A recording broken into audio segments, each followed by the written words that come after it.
These two seedlings are Acacia mellifera. I think I'm pronouncing that correctly. And yes, I'm aware that they have a different name. A lot of the acacias do, but for my purposes, I'll continue to call them acacias. These were very difficult to germinate. I started with about 40 to 50 seeds, and these were the only two that survived. And of course, as fate would have it, the two surviving ones are right next to each other, so you can probably see evidence of me having to repot them a lot sooner than what I would have liked. Now, uh, in the wild, these are about 5 to 7 meters tall. They have amazing white or yellow blossoms that are very fragrant. They have rich dark leaves and dark trunks with these longitudinal fissures. And that's why I had hopes for them to be bonsai specimens in the future.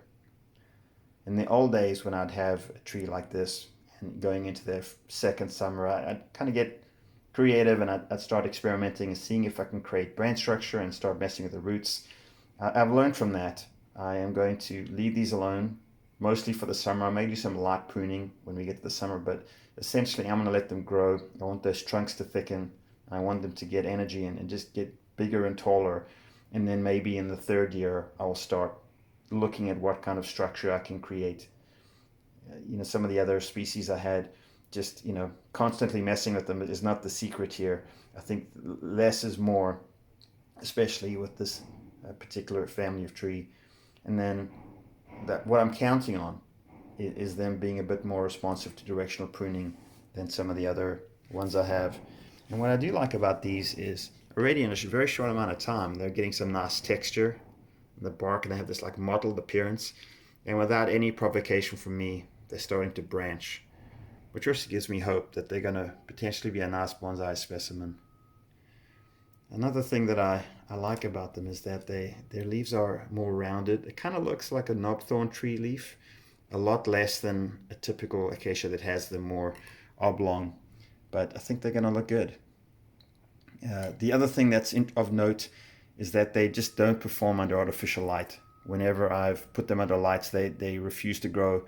And then, I just put them by a window in the middle of winter, and they started to put out new shoots. So that's what's crazy to me. Intense heat and light refuse to grow. Put them by natural light, far less of it, and they started to put out some new growth here. I don't know if you can tell, but that is pretty much brand new. So I'll let them be. They are deciduous. They have not dropped their leaves, although they've had far less light, and I've reduced watering to once a week, once every 2 weeks. But I have high hopes for these. There's not a lot of activity is going to happen, no pruning or any action other than seeing them develop and grow. So I'll give them a bit of runway and count on an update on these ones, probably in the early or midsummer. I may do a light pruning and see how they look, and we'll go from there.